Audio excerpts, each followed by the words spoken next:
Galera, recentemente eu fiz um vídeo mostrando para vocês qual seria a configuração ideal para você colocar numa RTX 4060 Ti. Lá nós levamos em considerações as limitações que essa placa de vídeo tem, limitações físicas, né?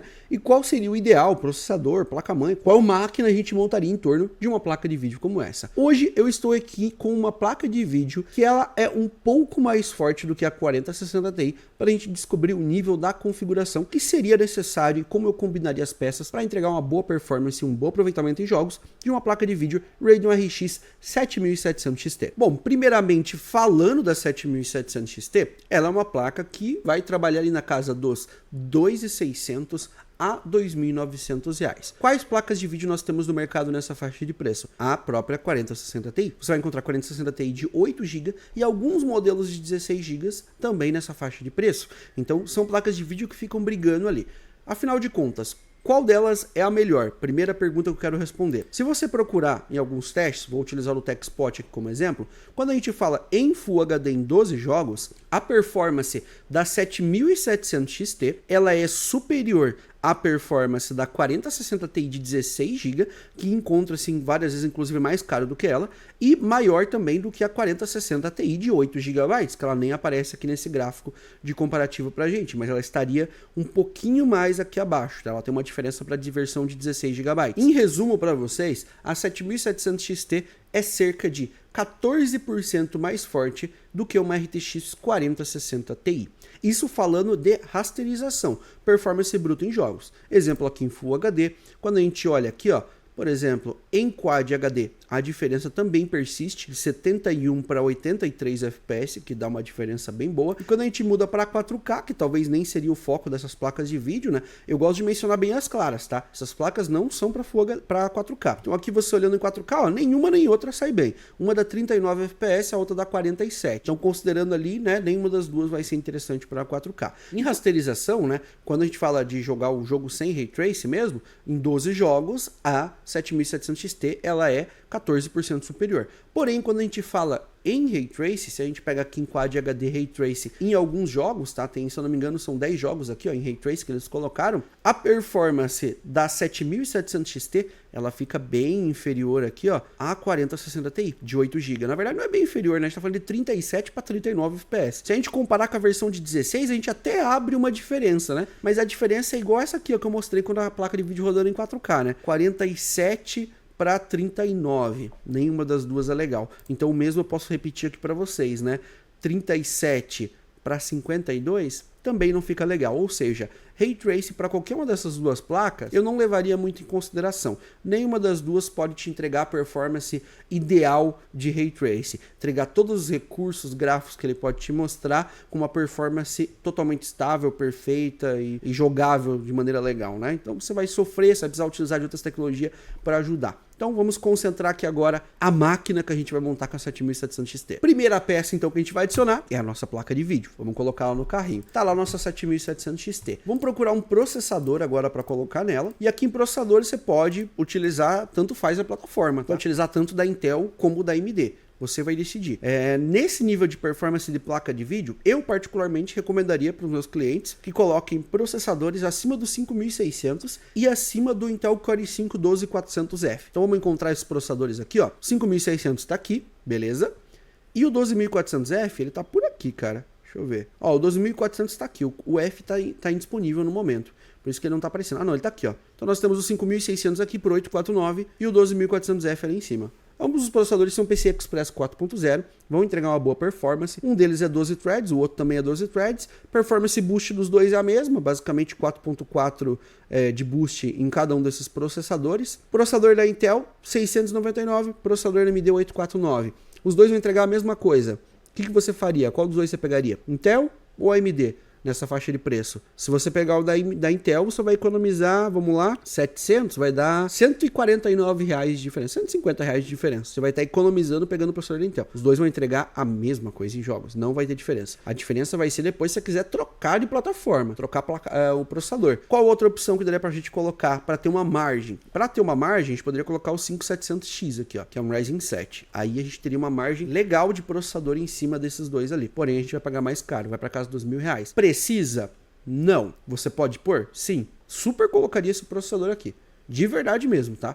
Eu acho que não teria nada assim que eu poderia falar, cara, não coloca um 5700X que você vai estar jogando dinheiro fora. Cara, é um excelente processador. Ele vai entregar basicamente a mesma performance que o 5600 e o 12400F. A diferença é que em jogos que podem utilizar um pouco mais de threads, como por exemplo um Warzone da vida, que utiliza bastante thread, o 5700X ele vai abrir uma margem de FPS de diferença em cima daqueles outros dois. Então, se você vai jogar o Warzone principalmente, é uma boa escolha, tá? Optar pelos 16 threads ali. Agora, se você vai jogar o Warzone, mas você não pensa em jogar o competitivo, espremer até o último FPS lá do hardware ali, basicamente no Warzone, você pode ir no 5600 ou no 12400F. Vamos no 12400F aqui, ó, que tá mais barato, vai sair num preço bem interessante pra gente. Vou dar um adicionar ao carrinho, tá adicionado no carrinho. Aqui na placa-mãe, pessoal, nós temos várias opções, desde modelos mais simples até modelos mais top. Como a minha ideia aqui é mostrar de onde você deve partir, como você deve começar nessa máquina, então eu não vou te recomendar uma placa-mãe muito top, mais cara e etc. Eu vou te recomendar um ponto de partida que seria o suficiente para esse processador. Qualquer H610 segura um 12400F. Quem te falar diferente disso, tá inventando história, tá? 12400F é suportado por qualquer H610. Não tem uma dissipação tão alta, não faz overclock, ele é limitado no nível, né, que ele pode gerar de energia ali, calor em cima da tua placa-mãe. Então, uma H610 já seria o suficiente. Por que você investiria em algo a mais? Na minha opinião, para você justificar 4 slots de memória RAM, que você tem a opção de 4 slots. De repente você quer um Wi-Fi, ó, tem placas-mães que tem Wi-Fi já, que você pode optar por Wi-Fi. Esses modelos básicos não vai ter isso. E upgrades no futuro, né? Uma placa-mãe dessa aqui é para você utilizar processadores desse nível. Você não vai chegar aqui depois e vai colocar um 14900, por exemplo. Não vai ficar legal. Agora, se você não pensa em fazer upgrades lá na frente de processador e tudo mais, 12400F vai te servir durante um bom tempo, e provavelmente daqui 4 anos, quando você quiser fazer upgrade no teu kit, você nem vai pensar em trocar por um processador da mesma plataforma, você já vai querer pegar, a gente vai pro Ryzen 9000 agora, sei lá, daqui 4 anos vai ter qual Ryzen? 12000, 13000? Vai ser um Ryzen de 5 gerações para frente, ou uma Intel de 5 gerações para frente, você vai provavelmente escolher alguma outra plataforma, e você não vai querer ficar na plataforma da 12ª geração. Avalie, você vai fazer mesmo upgrade. Se for no curto prazo, beleza. Agora, se for no longo prazo, dificilmente você vai pegar um LGA 1700 de novo lá na frente. Então, vamos pegar uma placa-mãe mais simplesinha. Eu vou pegar uma Alphard H610MT, que é o modelo da Pichau. Adicionei no carrinho, vai dar suporte pleno ao nosso processador. E vamos para a memória RAM agora. Na memória RAM, pessoal, DDR4, obviamente. Esse processador suporta DDR4 e DDR5, quem vai decidir é a placa-mãe. Se você pegar a placa-mãe que dá suporte a DDR5, vai suportar DDR5, senão é só DDR4. 3.200 MHz, não tem como a gente fugir, tá? 3.200 é o melhor custo-benefício hoje em memória. Ó, se você pega aqui a diferença, ó, 2.666 para 3.200, a diferença é de 7, 8 reais. Não vale a pena você ir na frequência base. Pega uma de 3.200 que é a melhor opção. E agora, pega pentes de 8 ou pega pentes de 16. Nessa máquina, particularmente, eu já colocaria de 16. Por quê? Se tivesse 4 slots, eu pensaria em fazer o upgrade lá na frente. Agora, como a gente vai colocar 2 slots e eu quero montar já a máquina ideal, quero que tenha margem legal, vamos colocar 32 GB nessa máquina para ter uma sobra já nessa configuração e você não precisar pensar em memória RAM por um bom tempo. Então vamos optar por algum módulo de 16. Ó. Tem alguns aqui, cadê? Aqui, ó, nessa faixa você já começa a encontrar os módulos de 16, tá vendo? Sai num preço interessante, 3.200, latência 16, que é uma latência baixinha, você vai encontrar ele por R$ 204,99. E ainda assim é mais barato do que você comprar uma DDR5 de 8 GB, tá? Então a de 8 GB DDR5 é uns R$240, R$230. Então você consegue comprar 16, tá? Por R$ 204,99. Então vamos pegar aqui duas dela para ficar com 32 GB. A gente vai deixar a máquina já equipada. Você poderia colocar um pente só para fazer um upgrade depois, mas eu prefiro trabalhar em dual channel, porque a minha ideia é extrair boa performance aqui do kit. SSD, eu iria de 1 TB nessa configuração. Não vejo por que colocar menos do que 1 TB. Com um orçamento por uma 7700 XT, 1 TB cairia bem, ficaria bem legal, tá? Não precisa exagerar também na velocidade. Tem gente que vai pensar que precisa pegar o de 7500 de leitura. Não precisa, tá? Você pode pegar um de 5000, um de 4000, um de 3000, já é o suficiente, tá? Sendo bem sincero, você não precisa ir muito longe, não. Vamos aqui para a próxima página, que acho que já aparece os de 1 TB. Exemplos aqui de 1 TB interessante para você, ó. Kepler Z1 de 1 TB. 3.200 de leitura por 2.500 de escrita, 379. Sai num custo bem interessante, tá?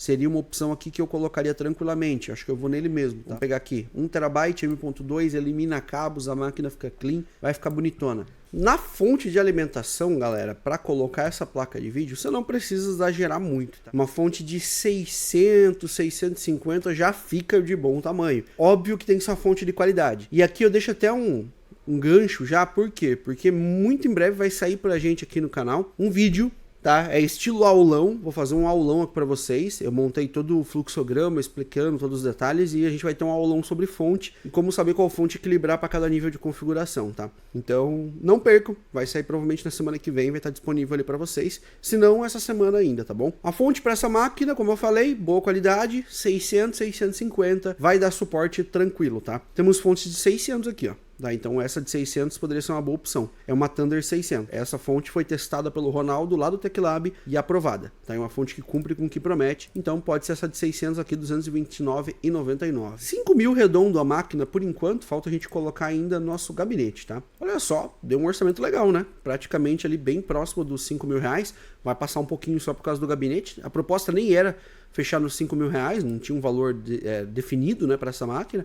Mas em si ser em torno da 7.700 XT, né? Então vamos lá, vamos ver gabinete. Eu vou partir para um gabinete tipo uns 200 e alguma coisa, mais ou menos, pegar um modelo um pouquinho melhor, pegar com umas ventoinhas já, mas que atenda às necessidades que eu quero, que é uma boa ventilação. Então tem que ter uma boa ventilação no gabinete. Procurando um modelo aqui que eu acho que possa casar legal com a máquina. Lembrando que minha placa-mãe é micro ATX, então não adianta colocar um gabinete gigante também, que senão vai ficar aquela coisa feia, né? Tem uns no formato aquário aqui que seria legal, né? A gente tá utilizando aqui uma máquina bacana, no formato aquário daria. Tem uns da Camex aqui. Esse da Aigo eu já vi, ele é bem interessante.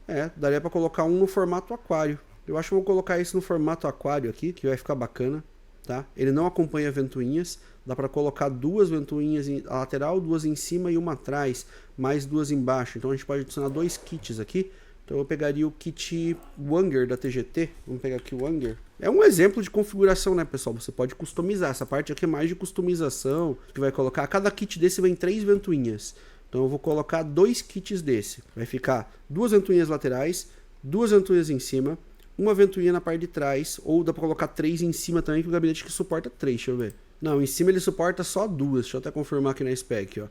É 2, 2 e 2. Ele não suporta 3 em lugar nenhum. Então eu colocaria 2 em cima, 2 lateral e 2 embaixo. Precisaria de mais uma para colocar atrás, né, se você quiser. Senão você pode deixar atrás sem. Você vai decidir como é que você vai fazer. Se eu adicionar mais um kit, vai sobrar ventoinha, né? Porque são 6 no total. Então ficaria 1, 2, 3, 4, 5, 6. Faltaria uma ventoinha ali para a parte de trás. Aí você pode decidir se você compra mais um kit ou se você deixa a parte de trás sem ventoinha. Como é que você faria ali na configuração.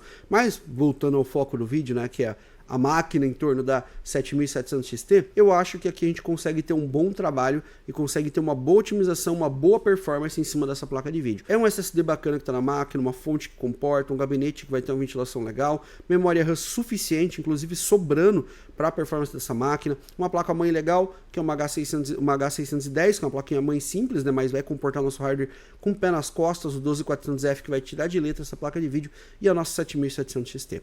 Júnior, dá para melhorar alguma coisa nessa máquina? Dá, algumas coisas a gente poderia trocar. A placa-mãe, se você tiver um pouquinho mais de orçamento, você poderia trocar por um modelo um pouquinho melhor. Então, de repente, trocar por um B660, um B760, uma placa-mãe com 4 slots, um Wi-Fi, opção de pôr 2 M2 na placa-mãe. São alguns dos recursos que você poderia explorar mais. Outra coisa que daria pra gente melhorar, talvez colocar um gabinete diferente, mudando a placa-mãe, colocar um gabinete maior. Você decide, isso aqui já atenderia muito bem na configuração. Só cuida com o nível que você vai melhorar na máquina. Por que que eu digo? Porque quando você começa... A gente está em 5.271, certo? 5.300, arredondando. Quando você começa a adicionar e adicionar e adicionar coisa, daqui a pouco você vai olhar, o que você adicionou já subiu o teu orçamento em R$500. E R$500 talvez teria outros lugares que a gente poderia mudar na máquina que surtiria mais efeito. Vamos dar um exemplo? Você poderia trocar o teu processador 12400F por um 5600 ou um 5700X e trocar da placa-mãe por uma B550. Dependendo do valor a mais que você vai adicionando. Esse valor a mais investido focado em placa-mãe e processador poderia ser uma troca de plataforma. Em vez de pegar a Intel, você poderia ir lá e pegar uma AMD, um 5700X com a placa-mãe B550 ou uma B450. Você entende que dependendo do nível que você vai subir na máquina, às vezes tem lugares melhores que você poderia alocar esse dinheiro e poderia te trazer um resultado superior em performance, beleza? Mas no geral é isso, pessoal. Comentem lá embaixo o que vocês acharam dessa configuração. Esse aqui para mim seria o PC perfeitinho para rodar com uma 7700 XT. Dá para melhorar, óbvio que sempre dá para subir a máquina, mas isso aqui já entregaria uma ótima performance. Vai ter FPS top em Full HD, Quad HD dá para rodar, dá para se divertir também acima de 60 FPS tranquilamente com essa máquina, e é um belo do computador gamer para passar os próximos anos, e eu espero, com certeza deve rodar, mas eu espero que rode aí um GTA 6 também, beleza? Muito obrigado a você que assistiu até aqui, e nos vemos no próximo vídeo, galera. Até a próxima!